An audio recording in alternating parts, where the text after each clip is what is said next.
Welcome to the Trust Factor Radio, bringing you interviews and insights to unlock the power of the subconscious mind to create authority, credibility, and trust. With your host, the Authority Architect and best-selling author, Neil Howe. Hello and welcome to the show. This is your host, Neil Howe, and today my special guest is Mariko Hickerson. And she is with Huckleberry Branding, and she helps businesses with their brand identity crisis, discover their authentic voice and brand story, and then she helps them share that story with their target audience. Well, I think a lot of people have that problem, not exactly knowing what their brand is. So very interested to get into this conversation with Mariko. Welcome to the show. Thank you for having me. Well, tell us a little bit about yourself, Mariko, and Huckleberry Branding and who it is that you help. Sure. Before I started Huckleberry Branding 5 years ago, I was actually a print newspaper reporter in San Diego before I sort of turned to the dark side of digital marketing. And ironically, I actually learned a lot about digital marketing from my career as a reporter. And part of that, I think, is because I was the youngest person there and I saw the opportunity that digital marketing presented for, frankly, a somewhat dying industry. So I got our newspaper on Google News, for instance. I uploaded and promoted my own articles onto our website and onto our social network. And I helped out the editor with, the print design and the layout of the newspaper. So all of those experiences, I think, really sort of culminated into, what would soon be Huckleberry Branding, but sort of the steps in between. I picked up a couple of clients on the side while I was working at this newspaper full time who really just gave me a huge opportunity. They gave me free rein to just manage their marketing strategy and their budget. So it led me to gain a ton of experience in things that really I hadn't dealt with a lot before, such as social media, email marketing, a little bit of PR, website development. Over the past maybe 10 years or so, I've actually built about 20 websites myself, done a lot of SEO myself, written hundreds of blogs and managed lots of different social media accounts. But now, as the owner of Huckleberry Branding, I actually have a great team of people who are experts, and they're much better at me at doing those things. So like I said, we're about 5 years old. Most of our clients are in the healthcare industry. So we're here in Nashville. Healthcare was something that really sort of just fell into our lap from the beginning, but we developed a process that really works well for our clients. So most of our healthcare clients are patient-driven healthcare. So they might be clinics, they might be drug treatment centers or hospitals, but we also have some in health tech as well as sort of general B2B healthcare businesses. That being said, we do have other clients in other industries and all across the United States, but that's really sort of our niche, is that healthcare, specifically patient-driven healthcare. Great. So talk about this brand identity crisis that you say that many companies have. What exactly is a brand identity crisis, and what problems are they facing? Sure. A lot of our clients come to us in the midst of this brand identity crisis, and it can come in a few different forms. So it might be that they're struggling to find their authentic brand voice, or the message that's really going to resonate with their target audience. They might be suffering from a poor reputation or a poor brand perception. Often that is maybe a result of previous leadership or poor sort of customer experiences that they've since resolved, but really hasn't gotten that message out there. In some cases, they might just be held back by their visual marketing materials. And then in other cases, maybe they have a very clear idea of who they are, what their message is, they have a solid brand identity in place, but they're still having trouble connecting or resonating with their target audience. And so often it's that they're maybe using the wrong platforms. They're not hanging out where their target audience is, getting information. So those are some of the most common problems that we see. And really the root of it is that a lot of people don't, or a lot of companies don't take the time first to come up with a clear brand story, really take a deep dive into their business, their core values, their sort of brand personality, who they are, and they start marketing, before they even have really a clear message in place. So those are really some of the problems that we see most often with our clients, and that's part of the reason that they come to us. What point do they have to get to realize what they're doing originally isn't working? I think a lot of times they've started implementing a marketing strategy, and they're really not seeing the results that they had intended. So part of that really goes back to, so I think a lot of times when that happens, a lot of people look at, okay, am I on the right marketing channels? And instead of sort of, are we spreading a consistent and strong brand message out there across all of these marketing platforms? And really, sometimes the problem is both. They're on the wrong platforms, and their message isn't very compelling or consistent. So we really like to address both of those. But often that sort of decision point comes because they're not seeing their marketing efforts as being very fruitful. And once you have that clarity of the brand message, do you then help them create a marketing campaign? Yes. So again, we want to put branding before digital marketing in terms of just the timeline. A lot of people, I think, make the mistake of they start their business, they hit the ground running with marketing, they spend a bunch of money on marketing before taking that deep look into their brand. So we do start with that brand identity creation first, and then we help them identify the most appropriate channels, where their target market is hanging out, where their competitors are seeing success. So we do help them come up with that marketing strategy as well as implement that marketing strategy. And most importantly, we measure that marketing strategy. And, branding is really not a set it and forget it type of service. It's really something that you want to hone over time. You don't want it to send mixed messages out in the marketplace, but at the same time, you do want to refine your brand story. And the only way you can do that is by measuring sort of what your target audience thinks about your brand message through marketing. So it is something that we put together monthly reports for our clients, and it does sort of encompass what platforms are you doing best on, who are your target audiences. We really help refine that, and to really just hone their brand identity as well as their marketing strategy simultaneously, month to month. Well, let's walk through this and tell me the steps that you take to help somebody identify what that brand identity is, and then from there, what their brand message or brand story would be. Yeah, we really start by taking a deep dive into the business. We help clients identify and define their core values. We also sort of give them parameters on how to use those core values. I think a lot of people think of core values as a laundry list of values that you and your team sort of agree on. You put it on your website, you put it on your marketing materials, and that's it. But really, your core values should be action items. They should be the ways that you reward your team members, the way that you guide your team members' interactions with your clients.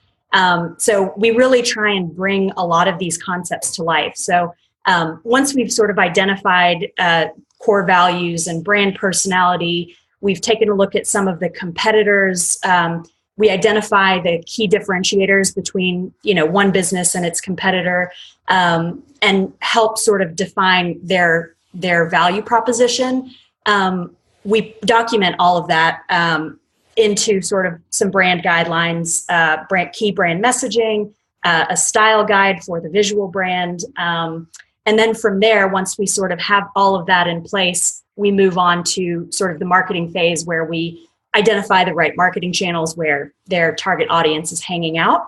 From there, we often also implement that marketing strategy for our clients and like I said, measure, which to me is very, very important, those brand sort of messages and the visuals and the platforms themselves on a month-to-month basis. So that's sort of from start to finish. Well, let's talk about what that looks like for a business in the healthcare industry, because I know a lot of doctors and clinics and things notoriously have terrible marketing. You might look up the doctor and all you find is, a list of directories that they are on, which doesn't really give you a great deal of information about anything. How do you help them to step out from the competition and really work on their brand? Yeah, well, healthcare is interesting because, like you said, it is somewhat confined. We are restricted a little bit more than other industries. You don't see a whole lot of creativity in healthcare, but you really can identify key differentiators for every doctor, for every practice. So one example that I like to use, we worked with a drug treatment company or have been working with them for a little over a year. And really in the beginning, they did have that brand identity crisis. And, a lot of the drug treatment centers sort of all start looking the same. And especially in drug treatment, there's a lot of bad sort of reputation out there. So really trying to stand out from the bad apples, as well as differentiate yourself from the other kind of competitors out there. So getting to the heart and soul of this business was really important. And what we discovered was that their approach was absolutely unique to their competitors. They don't have, one path. It's not just 12-step philosophy. It's they integrate a number of different kind of recovery paths for their clients, and they let their clients really choose the path that's right for them. And that really is unique, but they didn't know that sort of in the industry. So once we shifted the language a bit, the messaging, got them on the right platforms, they were able to see a huge influx of new leads coming to their business. And part of that was just clarifying the message, getting them on the right platforms. But again, at the heart of it was identifying that is their key differentiator. So, with individual doctors, each doctor, if you own your own practice, each doctor is going to have his or her own distinct personality. And, if you're an individual practice as opposed to sort of a team of doctors, then you are your brand. And so identifying, who you are as an individual, are you, straight to the point? And so you need clients that are not going to ask a whole lot of questions and they just want to get in and out and get their services, completed. Or are you someone maybe who's willing to spend a lot of time with the patient, answer all of the questions that they have, share your own experiences? Those can be sort of just distinct brand differentiators, but as an individual, it really comes down to who you are as a person. And then if you're a team, it's a little bit more of a culmination of your team's sort of personality as a whole.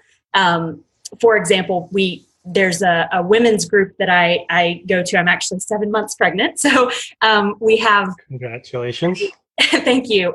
So we have an OB group here in town that I chose them because it's a group of very friendly, female doctors, and every single one of them would take the time to sort of talk to you and answer any questions that you have. And, at this stage, I feel like I'm asking a whole bunch of dumb questions. And so I don't want to sort of go in and out quickly. I want to sort of feel like I'm really catered to and get all the answers that I need for this sort of new adventure. And so with this women's group, I realized that I can go to any one of those doctors or nurse practitioners, and I feel like I have the same experience. So it doesn't matter who's delivering my baby. I feel, 100% confident that I'm in the right hands with that group. They all have somewhat similar personalities, but you can see that they really share in the same core values, and they sort of represent that with each and every patient when they come in. So that's really part of that brand personality and sort of why I, as a customer, chose that particular office for my own personal needs. Mm. And that's important. You've really got to know what your customer avatar is and what they're looking for. A lot of people, just want to get in and out, and time is a big issue. And then other people like yourself are very concerned, and they have multiple questions, and they want to feel like whoever they're talking to is giving them the time and answering all those questions. And in that case, you see less patients, but you could probably charge a lot more for that kind of service. Right. So as far as some of the platforms that you are seeking out as the best platforms for these health-based industries, where are people looking to find information online? Yeah, so it's interesting because healthcare does have very distinct segments within it. So for our patient-driven healthcare clients, we've really built a pretty solid model on organic optimization, good reputation. So reputation management online is very important because people are searching for when they have, especially something like maybe a bad back or a loved one has a drug treatment problem, then the first place they go is Google. They search for, they put in their symptoms and, search for an appropriate doctor or physician or treatment center for them. So really we're seeing search, like I said, organic search engine optimization, good reputation management online as being very, very key elements in patient-driven healthcare's marketing strategy. Whereas some of our health tech, it's a little bit of a slightly different marketing strategy that works well for them. We've seen inbound marketing work really well for them. Pay-per-click has worked pretty well for our health tech clients. And, in both cases, getting listed on the appropriate networks. So, for a doctor, maybe like Health Grades, or if you can get, a guest blog on WebMD or some high-ranking site, then that's always good. But, in most cases, we recommend digital marketing. There are a few instances where we might say, okay, put in this print ad, but, I've come a long way from my print newspaper days where I'm really putting most of our eggs in this digital marketing basket. But yeah, so it's interesting, the distinct sort of marketing strategies that work even within the healthcare sphere. So, like I said, I don't think many people are finding our, drug treatment clients on social media. We have a good presence on social media, but really for them, it's being the solution that comes up first when they type in their search query and see that they have high reviews online, and therefore picking up the phone and actually talking to our clients. So these people are going to Google and they're asking questions. So it's a question-based search. What kind of content then are you creating for your clients in order to show up for those questions? Yeah, so we do a lot of blog writing. So for each client, it varies, but the goal is to really answer those questions thoroughly and thoughtfully, and in a way that's on the person who's searching on their level and that they would understand. And of course, having clear calls to action. So it might be blog content. Video content has been doing really well. It seems like that's people don't like to read as much anymore. So we've seen that video content does pretty well for our clients too. So we also do things, on social media and email marketing, but it's really just reinforcing that the answers that we're providing to our clients through those kind of search queries. So I think our goal is just identify what the most common questions are and answering those through blog topics, through video, even on social media. You can do now, Facebook Live, depending on sort of what the ailment is, but some people feel comfortable asking healthcare questions on a Facebook Live. So it's interesting sort of the development, the different ways that marketing has now gone. So Yeah. Right. I think it's important to find the platform that works, obviously, but it seems like video is really taken over, like you said. Mm-hmm. And I imagine in the healthcare industry, seeing the doctor that is going to be, seeing you or taking care of you would be very helpful to actually get somebody to pick up the phone and make the call. Do you find that the doctors give the marketing enough time to put forth their face and their voice via video? I think it depends. I think it depends on the client, but I think it's absolutely helpful for a doctor to get on screen and showcase their brand. But it's also helpful for that third party validation. If the doctor doesn't have the time, or we really can't go in and showcase their practice for one reason or another, client testimonials, partner testimonials are also great supplements to that video. If for some reason, the doctor just isn't willing or isn't able to sort of get on the video. So what are some myths or misconceptions about branding and digital marketing within the healthcare industry? Yeah, the biggest thing is that a lot of people think of branding as just a logo or just the visual identity of a company, and really it's much more than that. And this spans, within healthcare, but also outside of it. A brand is really sort of what your customers think of you. It's their experiences. It's what they're telling other people about your business. It's the way that your team interacts with, or your staff interacts with the clients or customers that are coming in.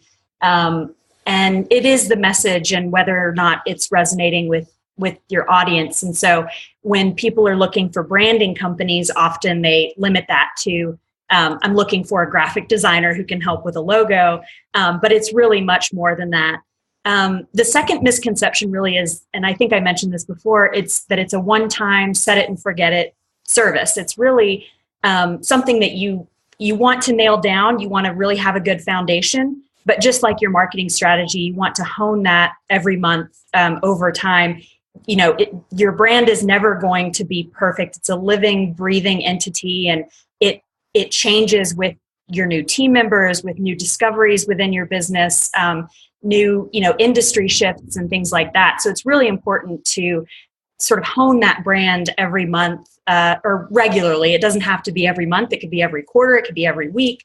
But just having a set time to really take a step back and evaluate sort of what your brand message is.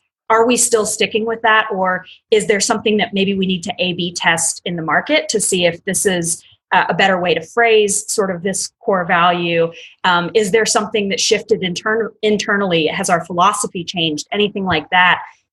So those are, I think, the two biggest misconceptions, that a brand is just a logo, and then that branding is really just a one-time set it and forget it service. And what holds people back from taking the time to really look at their brand? I know there's different time frames for companies. Many startups really need to have a look at it, but some companies that have been in business for a few years, what holds them back from working on their branding? I think for startups, it comes down to price, and they have so many things that they need to accomplish right from the outset. They need a logo, they need a website, they need their key brand messaging, they need a marketing strategy. And all of these things, especially when they're culminated, does not come cheaply. So my advice to startups is really start somewhere. Like I said, you can iterate on that brand identity over time. You can iterate on that marketing strategy, but you have to start somewhere. So, one step at a time, start with a logo. You don't have to hire a big fancy brand company like ours. You can go on 99 Designs. That's perfectly fine for the first version of your logo. It's not going to make or break your business if you have, the perfect logo. Again, a brand is not just your logo. Have a good business first. For some of the bigger companies, a lot of times they have almost the opposite problem. They're stuck. They really, especially these big corporations move pretty slowly and never really kind of go back to the beginning or take the time to sort of really take a deep dive and evaluate their brand identity. And the bigger you get, the harder that is because there's so many different stakeholders involved. And so I think for them, it's more of it's easier to stick with what we've been doing, whether it's actually working or not, and taking the time out of our busy schedules to really evaluate our brand, evaluate our marketing strategy, and make those changes. That's probably the biggest issue, challenge that we see with those big companies. So sort of distinct challenges for each group. And for those that take the time and put the effort and the investment into their brand, what kind of return or, transformation is there for them? I mean, you should absolutely see traction in your bottom line. So you should see more leads coming in. You should see more impressions in the marketplace. And as you hone your strategy, you really should see more, like I said, leads that come in. And one of the biggest things that is sort of challenging with a lot of our clients is measuring the ROI that they get from their marketing strategies. So with digital marketing, it's a little bit easier to sort of measure that ROI. But one of the things that we like to see is how many people actually called your business, and not all of our clients will keep accurate call logs that they are willing to share with us. So, but we do have some great case studies with some clients, especially with regard to digital marketing. So SEO has done really well. Measuring social media is a little bit tougher, and I don't think a lot of our clients are really getting a ton of their leads from social media. And then some email marketing, we get a lot of good kind of referrals from email marketing. But in one example, our client, in the entire year before we actually were contracted with them, they received 4 total leads through web search. And web search, of course, they do provide us with some call logs, which are great. But they sort of just have one category, and it's web search. It could be a business directory listing. It could be organic search. It could be pay-per-click, that sort of thing. And they were employing all of these strategies in the year before we actually were contracted with them. And just in the first 6 months that we worked with them, they had 111 leads. So that was probably one of our best sort of case studies. And part of that was just because we were able to collect the data from the client in terms of what that actually meant. For this particular client, one admission into their practice was upwards of $10,000. And so that more than makes up for sort of what we're doing. And they have a marketing director there who could sort of utilize our entire team to just get everything that she needed done. She was the only person really in that marketing department.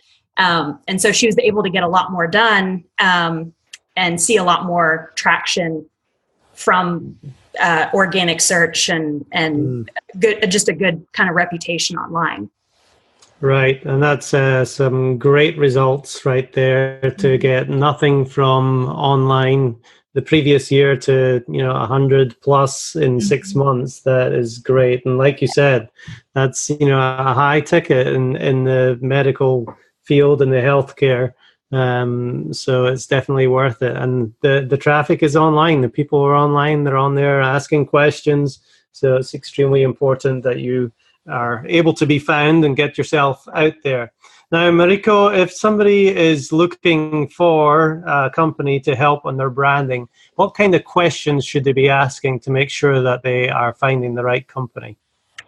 I think it's important to ask for previous, samples of work or case studies like that before contracting with anyone, really, and making sure that the team and our own brand it really resonates with you. So there are some people that are and businesses that are just not good matches for each other. So I think it's important to sort of ask those questions. So the track record, do you have any case studies? But also sort of meet with them and sort of use a little bit just of your instinct to determine if the personalities are going to jibe together.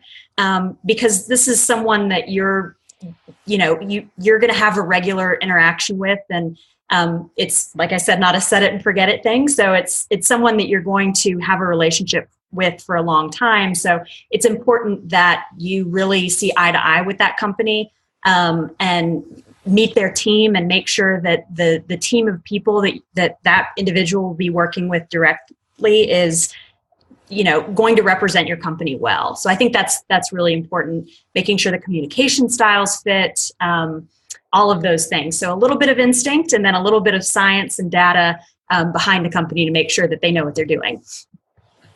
Excellent. And if somebody listening to this wants to reach out to you, Mariko, what is the best way for them to do that?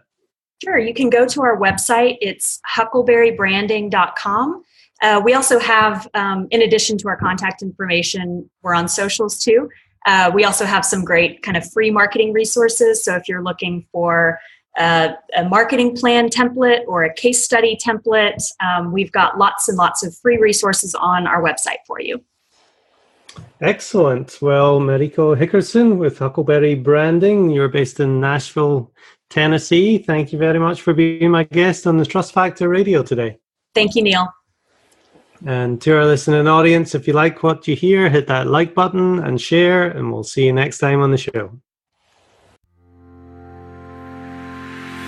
You've been listening to the Trust Factor Radio with Neil Howe. To learn about the resources mentioned in the show and to listen to past episodes, go to thetrustfactorradio.com. To get a copy of the book, The Trust Factor, go to thetrustfactorbook.com. If you are ready to act now and build your authority, credibility, and trust, schedule a consultation with Neil at theauthorityarchitect.com.